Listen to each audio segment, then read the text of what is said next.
කෙනෙක් අහනවා අපෙන් මේ ලෝකේ යමක් දකිනකොට, පේනකොට, ඇහෙනකොට, දැනෙනකොට, විඳිනකොට ඒ අවස්ථාව අව්‍යාකෘත මට්ටමේ තියෙන එකක් නේද? ඊට පස්සේ නේද අපි ඒකත් එක්ක බැඳෙන්නේ, කෙනෙක් ඒකත් එක්ක බැඳෙන්නේ, මුලා වෙන්නේ, නැත්තම් ගැටෙන්නේ ඊට පස්සේ නේද කියන කාරණාව මෙන්න මේ විදිහට ඇහැට පේන තැන, කනට ඇහෙන තැන, නාසයට ගඳ සුවඳ දැනෙන තැන, දිවට රස, කයට ස්පර්ශ ආදී වශයෙන් ඇහෙන, පේන, දැනෙන, විඳින තැන ගැටලුවක් නෑ නේද? ඊට පස්සේ නේද කෙනෙක් මේකත් එක්ක බැඳෙන්නේ කියන කාරණාව මත කරලා ප්‍රශ්නයක් අහනවා. ඒ කියන්නේ ඇහෙන, පේන තැන අව්‍යාකෘතයි. ඊට පස්සේ තමයි අකුසල මූලයක් ක්‍රියාත්මක වෙන්නේ නේද කියන තැන කෙනෙක් අපිට ප්‍රශ්නයක් ඉදිරිපත් කරලා තියෙනවා. මම හිතන්නේ මේ කාරණාවත් අපිට බොහොම ගැඹුරට සාකච්ඡා කරන්න තියෙන, තව විවර කරගන්න තියෙන බොහොම වැදගත් කරුණු කාරණා රාශියක් විවර කරගන්න තියෙන පැතිකඩක්. අපි අද දවසේදී ඒ ගැටලුව ඔස්සේ ස්වාමින් වහන්සේ සමග මේ කරුණ තව දුරටත් සාකච්ඡා කරමු. ස්වාමීන් වහන්සේ. හොඳයි. පෙරවන් සන්නයි සියලු දෙනාටම. දැන් අපි ඔය අව්‍යාකෘත තැනට අපි කතා කරමු. දැන් මේ කරද්දී මම පොඩි පසුබිමක් ඔක විස්තර කරන්නම්. මේ අව්‍යාකෘත පටිච්චසමුපාදය කියන එක මේ ත්‍රිපිටකයේ තුල, සූත්‍ර පිටකයේ තුල කතා කරන තැනක් හම්බ වෙන්නේ නැහැ. මේක ඇත්තටම තියෙන්නේ මේක අභිධර්ම පිටකයේ විභංගප්පකරණේ තමයි මේ අපි මේ පටිච්චසමුප්පාද විභංගය. ඔව් පටිච්චසමුපාද විභංගය තුල තමයි මේ අව්‍යාකෘත පටිච්චසමුපාදයක් ගැන කතා කරන්නේ. එතකොට දැන් මේ විභංගයේ විස්තර කරලා තියෙන ආකාරය අපි ඉස්සෙල්ලා පොඩ්ඩක් තෝරගන්න ඕනි. අපේ අවබෝධය පිණිස, ඒ සිල් දෙනාගේම අවබෝධය පිණිස. එතකොට මේ සූත්‍ර පිටකයේ කිසිම තැනක අව්‍යාකෘත පටිච්චසමුපාදයක් ගැන එහෙම කතා වෙන්නේ නැහැ. ඒක විශේෂ කොට කතා වෙන්නේ නැහැ. හැම වෙලාවෙම කතා කරන්නේ අවිජ්ජා පත්‍ය සංඛාර, සංඛාර පත්‍ය විඥාන, විඥාන පත්‍ය නාම රූප කියන මෙන්න මේ තැන තමයි කතා කරන්නේ පටිච්චසමුපාදයේ විදිහට. හැබැයි ඇත්තටම කියනවා නම් ඒකත් නෙමෙයි කතා කරන්නේ. මේ ඇති කල්ලි මේ වේ, මේ නැති කල්ලි මේ නොවේ, මේ ඉපදීමෙන් මෙහාට ගනි, මේ නිරුද්ධ වීමෙන් මේ නිරුද්ධ වේ කියන ඉදප්පච්චතා මූල ධර්මයේ තමයි උගත් තැන්වල කතා කරන්නේ. තව ටික තැනක කිව්වා යං කිච්ච සමුදය ධම්මං සබ්බත්තං නිරෝධ ධම්මං සබ්බත්තං නිරෝධ ධම්ම. ඉතින් මුළු සූත්‍ර පිටකේ පුරාටම පටිච්චසමුපාදෙම තමයි කතා කරන්නේ. එතකොට මේ පටිච්චසමුපාදය කියන්නේ මේ අවිජ්ජා පත්‍ය සංඛාර කියන ඒ පද පෙළන්නේ. අපි දැන් කලින් වැඩසටහන් වලදී කතා කරා මේ ඉදප්පච්චතා පටිච්චසමුපාදය කියන්නේ මේ යම් කිසි මෙතන තියෙනවා යම් මූල ධර්මයක්.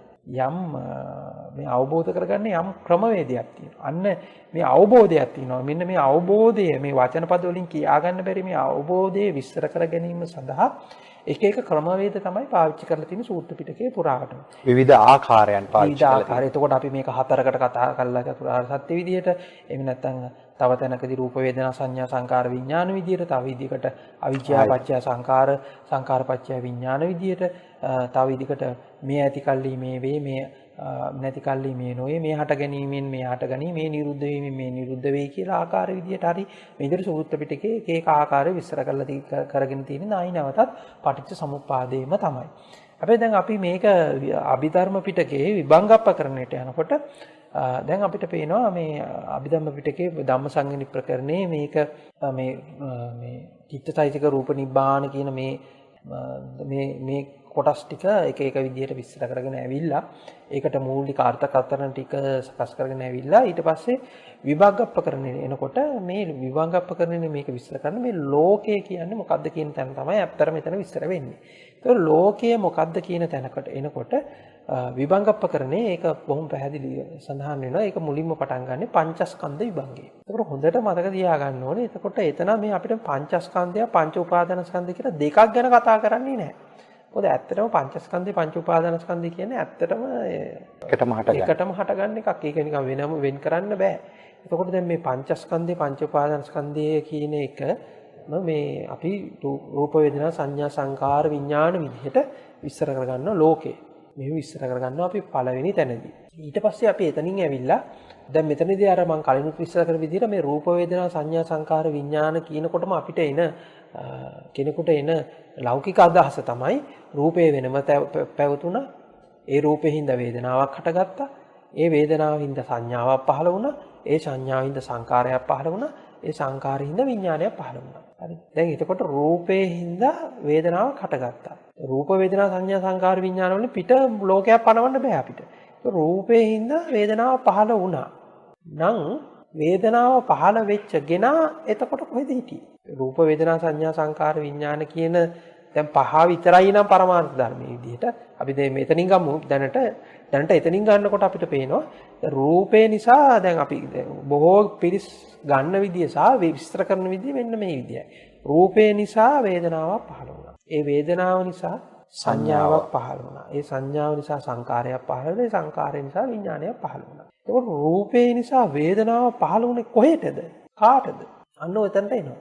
දැන් මේක අර ඉදප්පච්චතා මූල ධර්මයට දැම්මන් පස්සේ ඕක අපිට පේනවා මේක රූප වේදනා සංඥා සංකාර විඥාන කියන මේක පහස් ආකාරයට විස්තර කරාට ඒක මේ වෙන වෙනම ස්වායක්තව පවතින පහක් නොවන බව. රූපයක් තියෙන බවක් පහළ වෙන්නේ විඥානයක් තියෙනකොටම තමයි. රූපේන්තරෝ විඥානයක්වත් විඥානේන්තරෝ රූපයක්වත් සංකාරේන්තරෝ විඥානයක්වත් සංකාරේන්තරෝ රූපයක්වත් සංඥාවෙන්තරෝ රූපයක්වත් සංඥාවෙන්තරෝ විඥානයක්වත් වේදනාවෙන්තරෝ සංඥාවක්වත් වේදනාවෙන්තරෝ රූපයක්වත් පාවත්මක් ගැන අපි කතා කරන්න වෙන්නේ නැහැ. හරි. එතකොට දැන් මෙතන අපි දැන් අර රූපය කියන තැන මේක විස්තර කරගෙන එනවා. ওই විදිහට පස් ආකාරයකට විස්තර කරගෙන ඇවිල්ලා ආයි විභංගේ ඕක විස්තර කරනවා ධාතු විදිහට විස්තර කරනවා. ඊට පස්සේ ආයි විස්තර කරන ධාතු විදිහට මූලික වශයෙන් ඉස්සලා විස්තර කරගන්නවා ආපෝ තේජෝ වායෝ පඨවි ආකාශ විඥාන. ඊළඟට ආයි ඕක විස්තර කරගන්නවා. තව විදිහට ධාතු කැඩෙන ක්‍රමයක් තියෙනවා. චක්කු ධාතු, රූප ධාතු, චක්කු විඥාන ධාතු, සෝත ධාතු, ශබ්ද ධාතු, සෝත විඥාන ධාතු ඔය විදිහට 18 පළක් විදිහට ධාතු විදිහට විස්තර කරගෙන එනවා. දැන් ඔය රූප වේදනා සංඥා සංකාර විඥානම තමයි අර ධාතු හද විදිහට ආයි විස්තර කරගත්තේ. ආයි රූප වේදනා සංඥා සංකාර විඥානම තමයි ආයි මේ ධාතු 18ක් විදිහට විස්තර කරගත්තේ. ඉතින් ඔහොම ඕක විස්තර කරගෙන ඇවිල්ලා ඊට පස්සේ මේක සත්‍ය හතරක් විදිහට විස්තර කරගන්නවා. දුක්ඛ සත්‍ය, දුක්ඛ සමුදය සත්‍ය, දුක්ඛ සත්‍ය, දුක්ඛ නිරෝධ ගාමිනී පටිපදා ආර්ය සත්‍ය. සිව්වරිසස්. එතකොට මේ විස්තර කරන්නේ තායි අර ටිකම තමයි. අර කොටස් ටිකම තමයි. ඒ කොටස් ටිකම තමයි ආයි විස්තර කරගෙන එන්නේ. දැන් මේක ඇවිල්ලා ඊට පස්සේ අපිට එනවා පටිච්චසමුප්පාද විභංගයේ තැනදී අපි කතා කරනවා මෙතන අකුසල මූල පටිච්චසමුපාදයක් ගැන කතා කරනවා. අව්‍යාගත පටිච්චසමුපාදයක් ගැන කතා කරනවා. දැන් මූලික වශයෙන් මම ওই දෙකම විතරක් අරගෙන අද අපි සාකච්ඡාව කතා කරමු. ඔක නැත්තම් අර නිකන් කරුණු ගොඩක් දැනගත්තාය කියලා ඔබට අවබෝධයක් පහළ වෙන්නේ නැහැ. ඒක දැනුමට හොඳයි. ඒ කරුණු ගොඩක් දැනගෙන කටපාඩම් කරගෙන සිත් 89 ගැන කටපාඩම් කරගෙන එහෙම ඉන්න පුළුවන්. හැබැයි ඒ ගැන අංශු මාත්‍රයකවත් අවබෝධයක් නැත්තම් වැඩක් වෙන්නේ නැහැ. අපි හුඟක් වෙලාවට මේ ධර්මයේ කියන එකත් මේ වෙනම තියාගෙන ඒක පරිශීලනය කර ඒකෙන් අපිට අවබෝධයක් ලැබුණා කියලා හිතන් ඉන්නවා. හැබැයි මේ පටිච්චසමුපාදයේ තුල තමා තුළින් පටිච්චසමුපාදයේ වැඩ කරන විදිහ එක මොහොතකට හරි ශන මාත්‍රයකට හරි දැක්කේ නැත්තම් අරක කොච්චර කරත් වැඩක් වෙන්නේ නැහැ. අර දැනුමින් සම්පූර්ණයෙන්ම නිෂ්ඵලයි. අර එක වෙලාවක බුදුහාමුදුරු කිව්වා වගේ තුච්ච පෝටිල කියලා තමයි කියන්නේ. අර පෝටිල හාමුදුරන්ට එක වෙලාව නිග්‍රහ කරේ. දැන් එහෙම කොහොමත් මෙහෙම දැනුම අරගෙන සූත්‍රයක් දන්නවා, ත්‍රිපිටකෙත් දන්නවා, ඇහුවොත් කියන සූත්‍රයක් දන්නවා, සිත් 89ක් තියෙනවා. ඔය එක විදිහට කොහොම කිව්වත් වැඩක් වෙන්නේ නැහැ. අංශු මාත්‍රයකට හරි මේ පටිසම්පාදේ වැඩ කරන විදිහ Taman තුලින් දැක්කේ නැහැ. එතකොට දැන් මෙතනදී අර මූලික වශයෙන් දැන් අර අපි ප්‍රශ්න යොමු කරේ. දැන් මූලික වශයෙන් අර කෙනෙක්ට එන අදහසක් තියෙනවා. දැන් මේ මතයක් තියෙනවා. ඒ කියන්නේ දකින්න, ඇහෙන, පෙනෙන, දැනෙන තැනදී අව්‍යාකෘතයි. ඒකේ කිසි ගැටලුවක් නැහැ. ඊට පස්සේ තමයි අපි රාගයෙන් ද්වේෂයෙන් මොහෙන් බැඳිලා අකුසල මූලයේ වැඩ කරනවා. අකුසල මූල පටිච්චසමුපාදේ හට ගන්නවා. එතකොට ඔය සමස්ත ක්‍රියාවලිය තුළම බැඳෙන්න කොහෙද හිටියේ? එතකොට අව්‍යාකෘත පටිච්චසමුපාදයේ ඒ කියන්නේ ඔය දකින්න තැන දකින්න කොහෙද හිටියේ? දැන් එතකොට මෙතන අපි මේ පටිච්චසමුපාදයක් කතා කරනවා පටිච්චසමුපාද නොවන ධර්මතා ටික ගැන අදහසක් හිතේ තියාගෙන. මම කියපේක පැහැදිලිද මන් දන්නේ නැහැ. කව පොඩ්ඩක් විග්‍රහ කරන්න. ඒ කියන්නේ දැන් අපි එතකොට දැකීමක් ගැන අපි කතා කරනවානේ. එතකොට දැකීමේ ගැන අපි මෙතන අව්‍යාකෘත පටිච්චසමුපාදයක් ගැන කතා කරනවා. එතකොට දැකීමේ ක්‍රියාවලියක් තියෙනවා. මේ දැකීමේ ක්‍රියාවලිය ගැන දෙපැත්තක් තියෙන්න එපා. එතකොට දෙපැත්ත පටිච්චසමුප්පන්න නොවන බව අදහස අරගෙන තමයි අරක පටිච්චසමුපාදය ගැන කතා කරන්නේ. එතකොට මෙතන නිශ්චිත වූ දෙපැත්තක් ගැන අපි කතා කරනවා. නිශ්චිත වූ දෙපැත්තක් ගැන අදහස තියාගෙන පටිච්චසමුප්පන්න නොවූ නිශ්චිත වූ දෙපැත්තක් ගැන අදහස තියාගෙන මැද්දේ වෙන ක්‍රියාවලිය පටිච්චසමුප්පන්නයි කියලා කතා කරනවා. පැහැදිලිද මං කියපේ? ඒ කියන්නේ මේ බාහිරයි අභ්‍යන්තරයයි නිශ්චිත කරගෙන නිශ්චිත කරගෙන ඒ දෙක මැද්දේ මෙන්න මෙහෙම එකක් වෙනවා කියන දැකීමේ ක්‍රියාවලිය සිද්ධ වෙනවා. ඒක පටිසම්පන්නයි කියලා ගන්නවා. එතකොට බාහිරයේ අභ්‍යන්තරයේ යථාර්ථය හොයන්නේ නැතුව ඒක පවතින එකක් විදිහට අරගෙන අර මැද්දේ ක්‍රියාවලිය පටිසම්පන්නයි කියලා ගන්නවා. හරිද? එතකොට දැන් ඒ වගේ නිකන් අදහසක් එනවා. ඊළඟට එතනින් එහාට ගිහිල්ලා ඊට පස්සේ කැමැත්තෙන් බැඳෙනවා කියනකොටම ආයෙත් මොකද්ද අර දෙපැත්ත ගැනම අදහස එනවා. මම හිතන්නේ ඒකට දෙන්න තියෙන හොඳම වචනේ තමයි මේ පරමාර්ථය සම්මුතිය තුලින් දකින්න යාමක් වගේ දෙයක්. ඔව් පරමාර්ථයේ මේ සම්මුතිය තුලින් දකින්න යනවා. එතකොට දැන් සම්මුති විදිහට දෙපැත්තක්. ඕක දැන් අපි බැඳෙන්නෙක් නැහැ කියලා ඇහැයි රූපයයි කියලා ගත්තොත් ඇහැ රූපය වෙනම තියෙනවා. රූපේට ඇහැ බැඳෙනවා කියලා ගත්තාම දැන් එහෙමත් විග්‍රහ කරොත් ආයෙ එතනත් වර්ධිනවා. එතකොට ඇහැ වෙනම තියෙනවා රූපය වෙනම තියෙනවා මේක ඇහැ තමයි රූපයට බැඳෙන්නේ. එතකොට බැඳීමේ ක්‍රියාවලිය තමයි පටිච්චසමුප්පාදය කියලා ගත්තාම ආයි මොකද්ද වෙන්නේ? ඇහැ නිශ්චිතයි රූපේ නිශ්චිතයි. බැඳීමේ ක්‍රියාවලිය තමයි පටිච්චසමුප්පන්න කියලා ගන්නවා. එතකොට මේ ඇහැ කොහෙන්ද ආවේ? රූපේ කොහෙන්ද පහළ වුනේ? උත්තරේ ඒ කියන්නේ අතරමඟ හිර වෙන තැනක් වෙනවා මෙතන. හොඳට පරිස්සමෙන් බැලුවොත්. හැබැයි බැලුමට අපි සම්මුතියේ බැලුමට මේ කතාව ඇත්ත වගේ. අපි සම්මුතියේ ඇටියට මේ කතාව ඇත්ත වගේ. ඒ කියන්නේ රූපය තියෙනවා වෙනම තියෙනවා, දකින්න වෙනම ඉන්නවා. ඒ දෙක නිශ්චිතයි. පටිසම්පාද කියන්නේ මේ අතරමැද තියෙන ක්‍රියාවලිය කියලා. බැලුවලට ඇත්ත වගේ. තව ටිකක් දැන් එතනින් එහාට ගිහිල්ලා ඒක ටිකක් අපර වැඩි දියුණු කරලා දැන් කියනවා රූපය වෙනම තියෙනවා, ඇහැ තියෙනවා. මෙතන බැඳෙන්නෙක් හිටියේ නෑ. රූපය තියෙනවා, ඇහැ තියෙනවා. මේ බැඳෙන ක්‍රියාවලිය තමයි පටිසම්පාදය. හැබැයි එතකොට ඇහැ පටිසම්පන්න නැද්ද? රූපේ පටිසම්පන්න නැද්ද? එතකොට ඇහැයි රූපේ පවතින නිශ්චිත එකක් කියලා ගන්නකොටම එතකොට අර පටිසම්පාදයේ පිළිබඳ අදහස නැතුව යනවා. මේ කියපු කාරණේ අර ගැඹුර නැතුව යනවා. එතකොට සාසව පඤ්ඤාවෙන් ගනුදෙනු කරන ස්වභාවයක්. ඒ කියන්නේ යමක් ඇත කියන තැනටපත් වෙලා ඇත කියලා තැනම මෙතන පහළ වෙලා ඉවරයි. හැඟීම පහළ වෙලා ඇත කියන හැඟීම තුල නැත කියන හැඟීමක් පහළ වෙලා ඉවරයි. ඒ දෙකම පහළ වෙලා ඉවරයි. එතකොට දැන් මෙන්න මෙතනින් අපි එහාට ගිහිල්ලා මේ හොඳට මේක විග්‍රහ කරගනිමු. මේ අව්‍යාකෘත මට්ටම සහ අකුසල මූල කියන මට්ටම. දැන් මුළු පටිච්චසමුප්පාද රූප වේදනා සංඥා සංකාර විඥාන කියන පහන ගැනනේ අපි මේ කතා කරේ මුලදී. දැන් ඒකම ආයේ පටිච්චසමුපාදයේ විභංගයට යනකොට ඒ පහම ගැනම තමයි කතා කරන්නේ. එතකොට ඒ පහේ රූප කොටස කොහෙද? ඒක අපි කලිමුත් විස්තර කරා. හැබැයි දැන් ආයෙත් දැන් මං කියන අර පොතෙන්ම නිවන් දකින්න යන අයට ඒ පැත්තෙන් උදව්වක් දෙන විදිහට තමයි මම මේ කතා කරන්නේ. නැත්තම් ඔය එකක්වත් ඕනි නෑ මේ කතාව කියන්න. එක උපමාවක් අරගෙන ඔබ දකීමක් පෙනීමක් කරා මේ කතාව කියන්න පුළුවන්. හැබැයි දැන් අර ඒ දැනුම තියෙන කෙනෙකුට එතනින් නිදහස් වෙන්න එපා. ඒ නිදහස් වෙන්න ඕනි හින්දා දැන් පොත හරහාම දැන් මම මේක කියාගෙන එනවා. දැන් ඔතන විභංගප්ප කරන පටිච්චසමුපාද විභංගේ කොහෙද තියෙන රූපේ? මොක තමයි ඔක පරිස්සමෙන් කියවන කෙනෙකුට අර දැන් තව කෙනෙකුගෙන් අහන්න නෙමෙයි තමන් මේ කියවලා බලන්න. ඒකෝ රූපය තියෙන්නේ කොතනද කියලා බැලුවාම පස්සේ අපිට පේනවා රූප වේදනා සංඥා සංකාර විඥාන කියන මේ පහෙන් රූපේ පවතින්නේ අවිජ්ජා පත්‍ය සංකාර සංකාර පත්‍ය විඥාන විඥාන පත්‍ය නාම රූප කොටසේ රූප කියන තැන තමයි රූපය පවතින්නේ. මෙතනින් පිට රූපයක් පවතින්නේ නැහැ. එතකොට අව්‍යාකෘත පටිච්චසමුපාදය තුල රූපයක් ගැන කතා කරන්නේ නැහැ. එතනත් කතා කරන්නේ සංකාර පත්‍ය විඥාන විඥාන පත්‍ය නාම නාම පත්‍ය චත්තායතන පත්‍ය පස්ස පත්‍ය වේදනා වේදනා පත්‍ය විතර තණ්හා උපාදානයක් ගැන කතා කරන්නේ එක තැනකදී තණ්හා උපාදාන කතා කරන මේ සංකාර වලින් පටන් ගන්න තැනකුත් කතා වෙන නාමයේ ගොඩ නැගෙන තැනකුත් කතා කරන නාමයේ විතරක් ගොඩ නැගෙන තැන කතා වෙනවා එක තැනකදී ඒකත් අකුසල මූල පටිච්චසම්පාදයක් විදිහටමයි දුවන්නේ. අපි ඒකත් පොඩ්ඩක් විග්‍රහ කරගෙන එමු. දැන් එතකොට මෙතන රූපය ගැන කතා කරන්නේ අවිද්‍යාවෙන් පහළ වෙච්ච නාම රූපය කියන තැන ගැන විතරයි.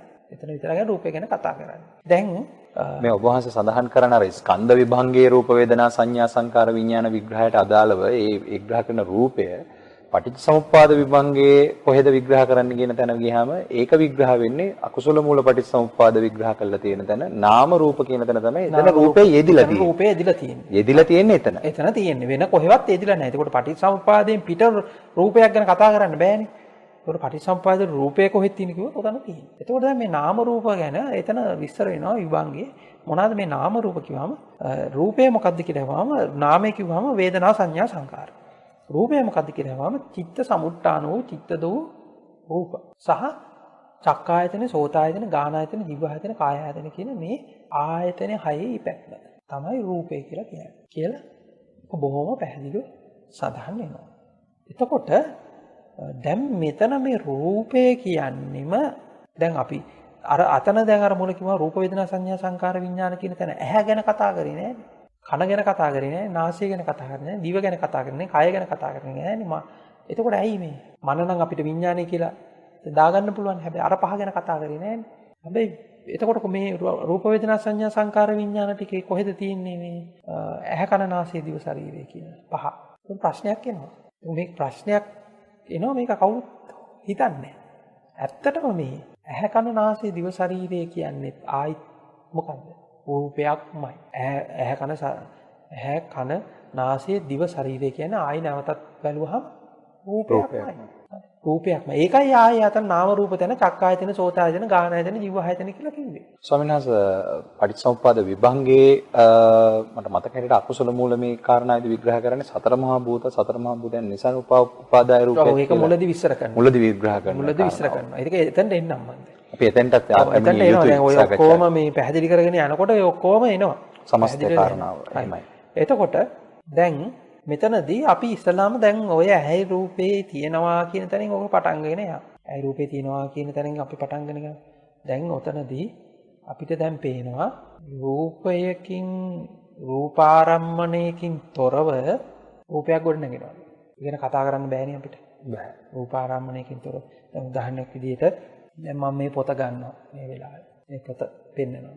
දැන් මේ පොත පෙන්නනකොට මේකේ රූපාරම්මණයෙන් තොරව රූපයක් ගැන කතා කරන්න බෑනේ. එතකොට අපිට පේනවා මේක බාහිරින් ආරම්මණයක් ආයුතුමයි කියලා. ඒ ආරම්මණයෙන් තොරව අපිට රූපයක් ගොඩනගන්නේ නැහැ කියලා. දැන් ඕකේ අනිත් පැත්තට ගත්තොත් දැන් ඔබේ තියෙන සියලු මතක සටහන අයින් වෙච්ච මොහොතකදී ඔබට පොතක් හම්බ වෙනවා. පොතක් හම්බ වෙන්නේ නැහැ. පොතක් හම්බ වෙන්නේ නැහැ. එතකොට දැන් අපිට වෙන්නේ දැන් මේ පොත කියලා කියන ගොඩනැගෙන රූපය අර මතක සටහන් වලින් තොරව ගොඩනැගෙන්නේ නැහැ. පැහැදිලි. කෙනෙක් තර්ක කළොත් ස්වාමීන් වහන්සේ පොතක් නැති වුණාට යමක් තියෙනවා කියලා දැනනවා කියන එක. ඔය ඒ යමක් කියන තැනත් අර මතක සටහන් ඇතුළෙම තියෙන එකක් නේ. ඒකට වර්ණ සටහනක්. දැන් උදාහරණයක් මේ පොත ගන්නකොට ඔබට මහා ඝන ස්වභාවයක් දැනෙනවා. අන්න පටවිය දැනෙන්න පටන් ගන්නවා. ඒකට මේ පටවිය දැන් ඔබ අමාට මේක දකින්න රූපවාහිනියෙන් වෙන්න පුළුවන්. හරි රූපවාහිනියෙන් දකින්න. එතකොට මෙතන පටවියක් තියෙනවා. පටවියක් ඇහැට කොහොමදම දැනෙන්න විදිහක් නැහැනේ. රූපවාහිනිය තිරේ දිස් වෙනකොට. හැබැයි අපිට දැනෙනවා ඒක. හැබැයි පටවිය දැනෙනවනේ. එතකොට පටවිය දැනෙන්නේ නැහැ. පටවිය දැනෙන්නේ නැහැ නෙමෙයිනේ. එතකොට දැන් අපි මේක බලාගෙන යනකොට අපිට පේනවා මේ පොත කියන සංඥාව. එතකොට පටවිය කියන සංඥාව. එතකොට දැන් පොත කියන එක ඔබ අහගත්තේ කොහෙන්ද? ඇහෙන් හදාගත්ත එකක්ද කනෙන් හදාගත්ත එකක්ද? දැන් මේක දකිනකොට පොත කියලා එන එක ගොඩ නැගෙන එක. ඒක එතකොට ඇහැ කියන එකක් නෙමෙයි මේ පොත කියන එක. එතකොට මේක අර පටවිය කියන එක ඇහැ කියන එකක් නෙමෙයි. ලේමස් ඇහැකින් කියන්න පුළුවන් එකක් නෙමෙයි. ලේමස් ඇහැකින් ඒ කාරණාව කියන්න බෑ. එතකොට දැන් මේකේ ගත්තාන් පස්සේ මේක අංශු මාත්‍රයක දෙයක්වත් ලේමස් ඇහැකින් කියන්න බෑ කියලා අඩු ගන්න හැඩතලයක්වත් දෙන්න බෑ. දැන් අපිට පේන එක පැත්තකින් මේ පැත්තේ මේ ආරම්මණය ආවේ නැත්තම් මේක ගොඩ නැගෙන්නෙත් නෑ. අනිත් පැත්තෙන් මේක සම්පූර්ණයෙන්ම ගොඩ නැගිලා තියෙන්නේ අර අතීත සටහන මතක සටහනක් කරා කියලා අපිට එක පැත්තකින් ඒ පැත්තෙන් පේනවා. හරිද? එතකොට දැන් ආරම්මණයකින් තොරව මේක ගොඩ නැගෙන්නෙත් නැහැ. අනිත් පැත්තට මතක සටහන් තොරව ගොඩ නැගෙන්නෙත් නැහැ. එතකොට දැන් අපිට පේනවා මේක මේ තියෙන මේ පටවි ගතිය දැන් ওই විදිහට අපි වතුර ගත්තොත් ආපෝ ගතිය, තේජෝ ගතිය, වායෝ ගතිය කියන සියල්ලම කොහොමද ගොඩ නැගෙන්නේ කියලා එතකොට අපිට පේන්න පටන් ගන්නවා. දැන් ඒක මම තව උපමාවකින් මම ඔක පැහැදිලි කරනවා. දැන් මම මේ පොත ගත්තා. දැන් මම මෙහෙම අල්ලනවා. දැන් පටවිය කොහෙද තියෙන්නේ? පොතේද අතේද? දෙකේම තියෙනවා කියලා හිතට දැනෙනවා. ඇත්තටම කොහෙද තියෙන පටවිය? මේ දැන් පටවිය කොහේ තියෙන එකද දැනෙන්නේ? පොතේවත් අතේවත් කියලා කියාගන්න තැනකට එන්නේ නැහැ. ඔව්. මේ පටවිය අපිට පොතේ තියෙනවා කියන්නත් බෑ. අතේ තියෙනවා කියන්නත් බෑ. හරිද? දැන් මේ විදිහට මේ ආපෝ තේජෝ ආයෝ පටවි කියන මේවා භූත කියලානේ කිව්වේ. මේ භූත කියලා කියන්න හේතුවක් තියෙනවා. අපි අර කලින් කතා කරා අපි අර හොල්මන් කතාව ගැන කතා කරේ භූත කියලා කියන්නේ හේතුවක් තියෙනවා. එතකොට දැන් මෙන්න මේ විදිහට මම හිතන්නේ එතන ඒ කාරණාව දකින්නේ වේදනා චෛතසිකයෙන් එහෙම නොවේ. ඒක අපි දකින්නේ ඒක දකින්න බොහොම ගැඹුරු ප්‍රඥාවක් අවශ්‍යයි. ඒක දැන තෝරගන්න. ප්‍රඥාතයිචකින්ම මේක තෝරගන්න ඕනි තැනක් තියෙන්නේ. මෙතන ප්‍රඥාවෙන්ම දැකිය යුතු තැනක් තියෙන්නේ. ඒකනේ අර කිව්වේ මේක විඥාණයෙන් දැනගන්න ටිකක් තියෙනවා. සංඥාවෙන් දැනගන්න තියෙනවා. ටිකක් තියෙනවා.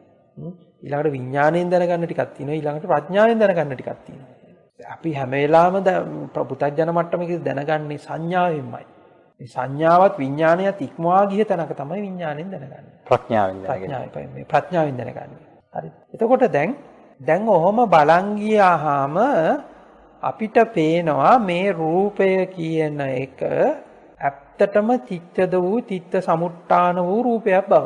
ඇත්තටම මෙතන තියෙන්නේ රූපයක්ද නාම ධර්මයක්ද? නාම ධර්මයක්. නාම ධර්මයක්නේ. එතකොට මේ නාම ධර්මයේ රූපයක් බවට පෙරලලා තියෙන්නේ අවිද්‍යාව හරහානේ. නාම ධර්මයේ රූපයක් බවට පෙරලලා තියෙන්නේම මොකද්ද? අවිද්‍යාව හරහා. මේක භෞතික වූ ආපෝ තේජෝ වායෝ පඨවි වලට භෞතික ගතියක් දීලා තියෙන්නේ මොකක් හරහාද? අවිද්‍යාව හරහා. ඔන්න ඔතන ඕක අපිට තෝරගන්න. එතකොට මේ නාම ධර්මයේ අපි පෙරලගෙන ඉන්නවා මොකකට? රූපයක් බවට, භෞතිකයක් බවට පෙරලගෙන ඉන්නවා. දැන් ඔතනදී තවත් මේ කාරණේ ටිකක් තෝරගෙන යනකොට අපිට පේනවා දැන් මේ නාමය නාම රූපයක් බවට පරිවර්තනය කරන තියෙනවා. ඒකට තිබ්බේ මොකද? නාම ධර්මයක් විතරයි. නාම ධර්මයේ භෞතික වූ රූපයක් බවට පෙරලගෙන තියෙනවා. හරි. එතකොට දැන් මේක දැක්කේ මේ ආකාරයේ ඇහැකින් කියන සංකල්පේ. ඒකත් එතකොට මොකද්ද වෙලා තියෙන්නේ? එතනත් රූපයක් බවට පත් වෙනවා. පත් කරගෙන තියෙනවා. එතකොට මේ දෙපැත්තක් පිළිබඳ අදහස මේ සියල්ලම අන්න පත් කරගෙන තියෙනවා. එතකොට ඒක හරහා දැන් පවතින ඇහැක් කනක් නාසයක් දිව ශරීරයක් මනක් ගැන අදහසක් ඇවිල්ලා තියෙනවා. නාම රූප පත්‍ය සලආයතන කියන තැනට එනවා. එතකොට දැන් මෙතන මේ අවබෝධය නැති තැනකදී ප්‍රඥාවෙන් දකින්න නැති සංඥාවෙන් විතරක් දකින්න තැනකදී ඔබට රූපයක් සහ නිච්ච වූ රූපයක් සහ නිච්ච වූ ඇසක් හම්බෙලාද නැද්ද? ස්වාමීන් වහන්සේ තන නිච්චයි කියන අදහස අපි එන්නේ නිශ්චිතයි කියන අර්ථයෙන්, පවතිනයි කියන අර්ථයෙන්, යමක් නිති ස්වභාවයෙන් තියෙනවා කියන අර්ථයෙන් නේද මේ? දැනට අපි එතනින් ඒ අර්ථයෙන් ගමු නේද? දැනට අපි එතනින් ඒ අර්ථයෙන් මොකද නැත්තම් කෙනෙක්ට ප්‍රශ්නයක් එන්න පුළුවන් මොන අර්ථයෙන්ද මේ කාරණාව විග්‍රහ කරන්නේ? එතකොට අපි එතන ඒ අර්ථයෙන් දැනට ගමු අපි. හැබැයි මේක තව ගැඹුරට යනකොට මම අර එදා අර කිව්ව ඉදප්පච්චතා මූල ධර්මයටම එනකොටම මේක වචන පදවලින් එහා ගිය අදහසකුත් තියෙනවා. හරි. ඔය එක මම හිතන්නේ කෙනෙක්ගේ අවබෝධය තුළ ගොඩ නැගෙන එකක් කියන්න පුළුවන් එකක් නෙමෙයි. ඒකට අපි දැනගමු දැන් මෙතන නිශ්චිතව පැවතුනා වූ රූපයකින් නිශ්චිතව පැවතුන ඇහැකට දැකපු එකක් කියන එකක් එනවා. ඒක ගොඩ නැගෙන්න පටන් ගන්නවා. එතකොට මොකද්ද? ඒකට නාම රූප පත්‍ය සලආයතන කියන තැනට එනවා. එතකොට ලෝකේ සහ විඳින්න පහළ වෙලා ඉවරයි. එතකොට පස්සේ පහළ වෙලා ඉවරයි. මේ පස්සේ හරහා දෙපැත්තක් පහළ වෙලා ඉවරයි. දෙපැත්තක් තියෙනවනම් ඒ දෙපැත්ත හරහා ගනුදෙනුවක් සිද්ධ වෙනවා. එතකොට මෙතන මෙන්න මේ තැනට එනකොටම මේ තියෙන එතකොට මේ තැන මෙහෙම ගොඩ නැගෙනකොටම ඒක අවිද්‍යාව පත්‍ය සංකාර වෙලා ඉවරයි. මෙතන තියෙන පොහොම පැහැදිලිව අවිද්‍යාව පත්‍ය සංකාර වෙලා ගොඩ නැගිච්ච තැනම තමයි මෙහෙම අපිට මේ බාහිරක් හා අභ්‍යන්තරයක් කියන තැනක් මෙහෙම පහළ වෙලා තියෙන තැනම තියෙන්නේ ඕකම තමයි. හරි. දැන් ඕක ඔතනින් එහාට ගිහිල්ලා අර නාම ධර්මයේ කියන තැනටත් අපි ආවට පස්සේ නාම ධර්මයට දැනෙන්නෙක් ඉන්නවනේ. නාම ධර්මයට දැනෙන්නෙක් ඉන්නවනේ. එතකොට දැනෙන්න තුලත් දැන් අපි දැන් සිතවිල්ල දිහා බලනකොට සිතවිල්ලත් දැනෙන්නෙක් ඉන්නවනේ. එතකොට සිතවිල්ලත් අර දැනෙන්නත් පිළිබඳ අදහසක් තියෙනවනේ. අපි මන ධම්ම තැන ගත්තත් මන ධම්ම ගැනත් තැනක් ගත්තත් සිතවිල්ල සහ දැනෙන්න තියෙන තැනත් අතරම දෙපැත්තක් ඇවිල්ලා ඉවරයි. හාවීමක් තියෙනවා එතන. සිතවිල්ලට හාවීමක් තියෙනවා එතන. සිතවිල්ලට හාවෙන්නෙක් හැදිලා ඉවරයි. ඒ දෙපැත්ත හැදිලා ඉවරයි. අභ්‍යන්තර බාහ්‍ය කියන දෙපැත්ත හැදිලා ඉවරයි. එතකොට එතනත් අර නාම තැනක් කියන්නේ සුද්ධ තැනක් කියලා ගන්න එපා. හරි. මම හිතන්නේ සමස්ත අවිද්‍යාවේම තියෙන තැනක් විදිහට තමයි එතන ගන්න. ඔව් එතකොට දැන් අපි අව්‍යාකෘත දැන් අපි අර මුල මට්ටම අපි අරම තෝරගෙන ගත්තා. එතකොට දැන් මුල මට්ටම එතකොට මේ අවිද්‍යාවෙන් තමයි තියෙන්නේ කියලා.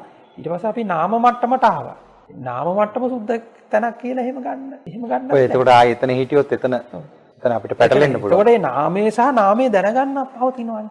එතකොට එතනක් තියෙන්නේ එහෙමයි. එතකොට දැන් මේ රූපේ වේදනාව සංඥාව සංකාරයේ විඥානය කියන පහම පදනම් රහිත ස්වභාවයක් බව අපි තෝරගන්න ඕනේ මෙන්න මේක කියන කාරණේ හරහා. දැන් අපි කලින් සාකච්ඡාවල ඒක විස්තර කරා මේ රූපේ වේදනා සංඥාව සංකාරී විඥාන කියන්නේ මොකක්ද කියලා. එතකොටම මේ පටිච්ච සමුප්පාද ධර්ම කියලා කියන්නේ අතර මේ පටිච්චසමුපාදයේ විස්තර කරගන්න අපි පාවිච්චි කරපු ධර්මතා ටිකක් නේ. එතකොට දැන් ඒ කියන්නේ ක්‍රමවේදයක් නේ. මොඩල් එකක් නේ. එක විදිහකට. බොහොම පැහැදිලිව මොඩල් එකක් තියෙන්නේ. මොඩල් එකක් නේ. ව්‍යුහයක්. ඒ කියන්නේ අපිට දැන් අපිට දැන් මේක විස්තර කරගන්න බෑ. හැබැයි අපි ලෝකෙට අයිති වචන ටිකක් ලෝකෙට අයිති ක්‍රමවේද ටිකක් පාවිච්චි කරගන්නවා ලෝකෙන් එතර වෙන්න. දැන් ඒක දැන් පටිච්චසමුප්පාද කියන්නේ දැන් මේ විභංගප්පකරණෙත් මේ පැහැදිලි කරලා තියෙන්නේ එහෙම ක්‍රමවේදයකට. හරිද? එතකොට මේ ක්‍රමවේදය හරහා දැන් අපි දැන් මෙතනට අපි ආවට පස්සෙත් එතනත් අපිට පේනවා ආයිත් මේ නාමය කියන එකත් අරම තැනක තමයි තියෙන්නේ කියලා. ඒක හරියටම තේරුණාට පස්සේ අර අපි අර කලින් උපමාවෙන් ගත්ත විදිහටම රූපය කියලා පනවන්න දෙයක්වත් වේදනාව කියලා පනවන්න දෙයක්වත් සංඥාව කියලා පනවන්න දෙයක්වත් සංකාරය කියලා පනවන්න දෙයක්වත් විඥානය කියලා පනවන්න දෙයක්වත් මේ සියලු පැනවීම් වල තියෙන මොකද්ද? පැනවීම් තියෙන මුලාව වැටෙන්න පටන් ගන්නවා. හිස් බව වැටෙන්න පටන්. එතකොට මේ මුලාව හරහා පහළ වෙච්ච සත්වත්වයේ ක්‍රමෙන් දී වෙන්න පටන් ගන්නවා. එතකොට තවදුරටත් රූපය කියලා පනවන්න දෙයක් හම්බ වෙන්නේ නැහැ. දැන් අර හොල්මන ගැන අදහස නැතුව ගියා වගේ. හොල්මන ගැන තිබ්බ අවිද්‍යාව නැතුව ගියා වගේ. වේදනාව කියලා පනවන්න දෙයක් හම්බෙන්නේ නැහැ. මොකද වේදනාව හැම වෙලාවම සාපේක්ෂයි. සංඥාව කියලා පනවන්න දෙයක්. මම හිතන්නේ අර බහා තබූ පස්කන්ධ බර ඇත්තේ කියන තැන විග්‍රහ කරනකොට මේ පස්කන්ධේ බර අවබෝධ වෙනකොට ඒ බරෙන් එයා නිදහස් වෙනවා. එතකොට දැන් මෙහෙම එකක් තියෙනවා. නිදහස් වෙන කෙනාට එතකොට රහතන් වහන්සේට පංචස්කන්ධය තියෙනවද නැද්ද කියලා ගත්තොත් මොකද්ද වෙන්නේ කියන්නේ එතකොට? ඒක අභව්‍ය ප්‍රශ්නයක් වෙනවා. අභව්‍ය ප්‍රශ්නයක් වෙනවා. ඒ කියන්නේ නිරෝධය සාක්ෂාත් කරපු උත්තරට ආයි සමුදයක් තියෙනවද කියලා අහන වගේ ප්‍රශ්නයක්. අහන වගේ ප්‍රශ්නයක් එතකොට. පංචස්කන්ධය තියෙන. එතකොට දැන් එහෙම පුද්ගලයෙක් ගැන කතා කිරීමත් අභව්‍යයි. අභව්‍යයි. අපි සම්මුතියට නමක් දාගෙන කිව්වට ඔව්. සම්මුතිය ගැන කතා කරාට සම්මුතියේ තියෙන එක වචනයක්වත් පදයක්වත් මෙතනදී එහාට වළංගු නැහැ. සම්මුතියෙන් කියනවා රහතන් වහන්සේ කියන සම්මුතියෙන් ගැන කතා කරනවා පංචස්කන්ධයක් ගැන. ඒ එකක්වත් එතනින් එහාට වළංගු නැහැ. ඒ වළංගු භාවය නැතුව යනවා එතනින් එහාට. හැබැයි අපි සම්මුතිය දැන් මමත් දැන් වචන වලට කතා කරනකොට ඒක කියනවා. අරහන්ත සූත්‍රයේ සඳහන් වෙලා තියෙන්නේ දැන් තථාගතයන් වහන්සේ මමත්වයේ සම්පූර්ණ දුරු කළා මමෙන් අවබෝධ කරලා මමෙන් නිදහස් වෙච්ච උත්තමයා. උන්වහන්සේත් මාගේ ශාසනය කියලා කතා කරලා තියෙනවා. මගේ සිවුර මගේ පාත්‍රය කියලා කතා කරලා තියෙනවා. ඔව්. එතකොට දැන් එතනදී අර මේ හරියටම මේ කාරණේ දැක්කේ නැත්නම් අපිට මේ කාරණේ ලියා ගන්න වෙන්නේ නැහැ. මම අතනදී පොඩ්ඩක් අර මගහැරිච්ච කාරණයක් කියන්න. දැන් අපිට අර නිච්ච සංඥාව අපිට තවත් තෝරගන්න තැනක් තියෙනවා. දැන් අපිට හිතමු ආරම්මණයකින් තොරව අපිට මතක සටහන් ටික එන්නෙත් නෑ වගේ එකක් එනවනේ. ඒකට දැන් මේ මතක සටහන් වලින් අර අපි හිතන විදිහට නාම ගෝත්‍ර වලින් හැදිච්ච රූපයක් වගේ අපිට පේනවනේ. ඒක නාම ගෝත්‍ර වලින් හැදිච්ච රූපයක්. ඒකට නාම ගෝත්‍ර හැදිලා තියෙන්නේ කොහොමද? ඒත් මේකම ප්‍රත්‍ය කරගෙනනේ. ආරම්මණයකින් කියලා ගන්න වෙන්නේ අපිට. එතකොට ආරම්මණයක් කියන එකක් අපිට දැනගන්න හම්බ වෙනවද නාම ගෝත්‍ර වලින් තොරව? නෑනේ. ඒක නාම ගෝත්‍ර වලින් ආරම්මණය හැදුනද? ආරම්මණයෙන් නාම ගෝත්‍රය හැදුනා. ආයිදප්පච්චේතාවෙමයි. ආයි අතන්ටම ගිහිල්ලා ඉර වෙනවා. ආච්චි කියනවා සීයා තමයි හොල්මන් කතාව කිව්වේ කියලා. සීයා කියනවා ආච්චි තමයි හොල්මන් කතාව කිව්වේ කියලා. ආයි ඉර වෙනවා. මෙතනින් ඊට පස්සේ මොකද්ද? නාම ගෝත්‍ර වලට එහෙම නැත්නම් මතක සටහන් වලටත් ආරම්මණයටත් තියෙන දෙකටම තියෙන පදනම නැතුව යනවා. දෙකටම තියෙන පදනම නැතුව. මේ ආරම්මණය මතක සටහන් නාම ගෝත්‍ර කියන එකත් මේක පැහැදිලි කරගන්න ගත්තු තව ආකාරයක් පමණයි. ඒකත් අයිති වෙන්නේ ආයේ මේකටම තමයි. අන්න ඕකයි මේක පාරම තෝරගන්න අමාරුයි. ඒ කාරණාවලට අපි දැනුමින් හිර වුණොත් එහෙම ඔය කියන අවබෝධයට අපිට යන්න තියෙන මග සියල්ල විවර වෙනවා. ඒකයි මං කිව්වේ අර දැන් නින්දෙදී අපි හීනේ ඇතුළෙන්ම වතුර පාරක් ගහනවා හැරවන්න. ඒ වතුරේ එක වතුර බින්දුවක් හරි අපි ඇත්ත කරගත්තොත් මුළු හීනෙම ඇත්ත වෙනවා. ඒකයි දැන් මේක පරිස්සමෙන් අවබෝධයෙන් එකපාර පැහැදිලි නොවෙන්න පුළුවන් මේ කියන කාරණා. නැවත දැන් අපිට මේ වගේ ප්‍රසිද්ධ සාකච්ඡාවක් කියන්න පුළුවන් ප්‍රමාණයක් මානෙ සීමිතයි. ඉතින් ආවොත් ප්‍රශ්නයක් නැහැ. ඉතින් අපිට ළඟට ආවොත් අපි තවත් ඔබට තියෙන ප්‍රශ්න ටිකට පැහැදිලි කරලා දෙන්න. ඉතින් එහෙම මේ කල්යාණ මිත්‍ර ඇසුරෙන් තමයි මේක ක්‍රමක්‍රමයෙන් අවබෝධ කරගෙන යන්න වෙන්නේ. ඉතින් එතකොට දැන් අර මේ දකින්න තැනක් මෙහෙම අපිට එහෙම කතා කරන්න බෑ. ඉතින් අර ක්‍රමවේදය හරහා අපි යමක් අවබෝධ කරගත්ත නාම රූප මට්ටමේ නාම මට්ටමට ආව ඊට පස්සේ නාම මට්ටමේ නිදහස් වෙන ස්වභාවයක් තමයි යන්නේ. ස්වාමීන් වහන්සේ සාරාංශගත කළොත් අපි මේ කියපු කාරණාව අවසාන වශයෙන් අපි දැන් අධ්‍යාත්මයයි බහිද්දයි සකස් වෙන තැනම නාම රූපය ගොඩ නැගෙනවා කියන තැනට කියන්නේ අර ඒ කාරණාව මම හිතන්නේ ඔබ වහන්සේට වතු කරන්න උත්සාහ කළා. එතකොට දැන් අපිට පේනවා මේ එක තැනකින් ගත්තොත් මේක චිත්ත සමුට්ඨාන වූ චිත්ත රූපයක් හරහා ගොඩ නැගිච්ච චිත්ත රූපය හරහා ගොඩ නැගිච්ච දැන් මේ රූපය කියනට වඩා ටිකක් අර අපේ අයට සමහරට ඉංග්‍රීසියෙම දන්න අයට දැන් ඉමේජ් එකක් තියනවා කියන එක පොඩක් ටිකක් තේරෙනවා වගේ වෙනවා. ඔව්. ඉමේජ් එක. ඉමේජ් එක. එතකොට අපිට වෙන නිකන් ඒ ඉමේජ් එක කිව්වම අපිට නිකන් පොඩි අර චිත්තද ගතියක් අපිට දැනෙනවා. රූපේ කිව්වහම අපිට භෞතිකයක්මයි දැනෙන්නේ. ඒක අපිට අර කාලයක් තිස්සේ අවිද්‍යාව ඒ ගොඩ නැගිලා තියෙන්නේ ඒක හරහින්ද අර රූපේ කිව්ව ගමන් අපිට එන්නේ භෞතිකව පවතින යමක්මයි ගොඩ නැගෙන්නේ. ඒකත් රූපයක් ඒකත් ගොඩ නැගෙන ඉමේජ් එකක් විදියට නේද? ඉමේජ් එකක් විදියට තව අපිට ඒක තෝරගන්න. එතකොට දැන් මෙතන මේ චිත්ත සමුට්ඨාන වූ චිත්තද වූ ආපෝ තේජෝ ආයෝ කියන්නේ තමයි මේ භූත. අන්නේ එහෙම පහළ වූ යමක්.